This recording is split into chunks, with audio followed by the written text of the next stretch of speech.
Quand nous nous serons parlé, nous ne serons plus les mêmes normalement.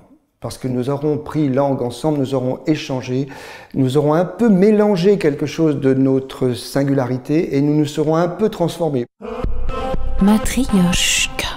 Bonjour à toutes, bonjour à tous, bienvenue. Pour que la transformation soit parfaite et que vous sortiez différent ou différente de celle, de celui que vous êtes maintenant, je vous conseille de regarder cet entretien jusqu'à la fin de ce Matryoshka. Car aujourd'hui, c'est Robin Renucci qui me donne la réplique. Robin Renucci, c'est qui? C'est un comédien, un metteur en scène, un directeur de théâtre des Tréteaux de France, qui est un centre dramatique national itinérant qui va à la rencontre de son public.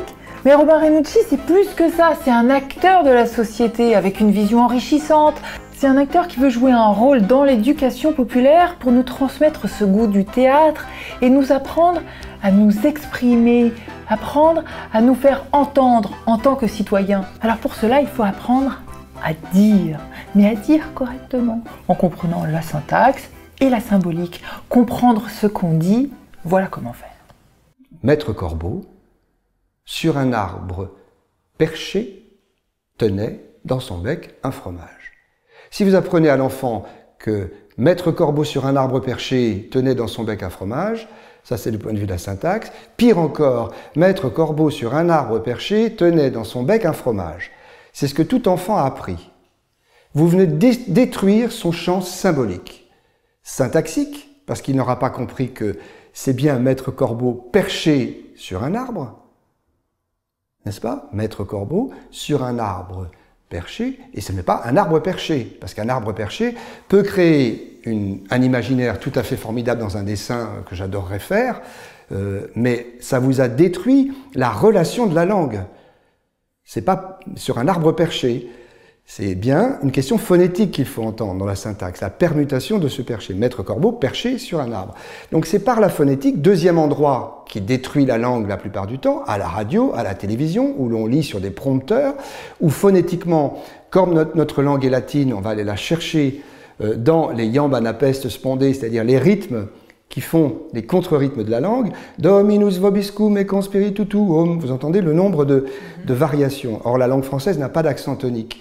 Donc, si vous faites cette langue quand vous parlez, et que vous parlez du président de la République, qui est de passage, vous venez de détruire la langue française d'un point de vue phonétique. Donc vous l'avez détruit syntaxiquement dans Maître Corbeau sur un arbre perché, vous la détruisez une deuxième fois en disant Maître Corbeau sur un arbre perché. Donc on détruit la musique, mais qu'est-ce qu'on détruit dans le fond? Eh bien on détruit de la pensée, c'est-à-dire on détruit... Pourquoi? Alors on détruit le champ symbolique qui est que le dessin que l'on voit ou la pensée que l'on voit, c'est qu'un corbeau est perché sur un arbre. N'est-ce pas? Si je dis cette phrase et qu'elle ne parvient pas à la construction de l'imaginaire de l'autre, eh bien il y a quelque chose qui ne s'est pas fait.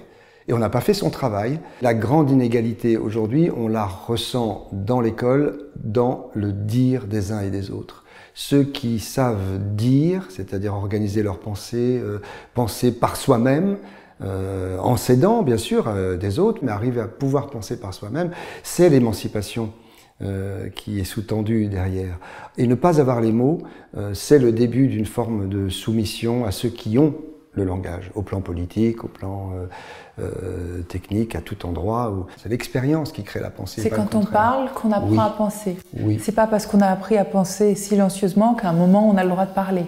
Le droit, on l'a toujours, mais en tout cas, pouvoir passer du bavardage à la parole, ça n'est comme de la gesticulation au geste, si vous voulez, c'est un choix volontaire de la langue qui permet de bien aiguiser cette capacité d'agir et cette autonomie nécessaire.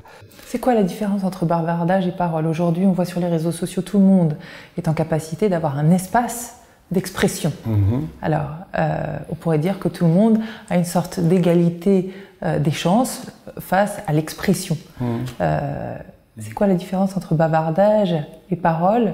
Concrètement, c'est choisir sa langue, qui est déjà sa langue propre, qui n'est pas seulement une opinion que l'on reçoit des autres. C'est déjà le début de la liberté. Quand Condorcet nous dit tant qu'il y aura des hommes qui ne recevront pas leurs opinions d'eux-mêmes, mais qui recevront ces opinions d'opinions étrangères, le monde sera divisé en deux classes, celle des maîtres et celle des esclaves. Première des choses, être libre, c'est déjà pouvoir penser par soi-même. Or, quand je suppose, on passe son temps à émettre des petites icônes pour exprimer une opinion qui est plutôt de l'ordre de la meute pulsionnelle, je dirais, ça n'est pas un champ symbolique qui permet de construire de la langue et de la pensée pour celui qui va et les lire et soi-même les construire. Donc, il me semble la nécessité de l'école, c'est de passer de cette pulsionnalité à cette symbolicité, c'est-à-dire cette façon de pouvoir dire. Cet enfant, en quoi est-ce qu'il va être façonné? Par cette capacité à dire, donc à un peu mieux comprendre, donc à penser. Finalement, qu'est-ce que ça lui permet de dérouler et de construire derrière? Une singularité, une présence dans ce monde qui fait que c'est lui-même qui va voir ce corbeau ou cet arbre, ou cet endroit où il est perché, à sa manière, et avec les mêmes mots, chacun entend et voit selon sa propre singularité.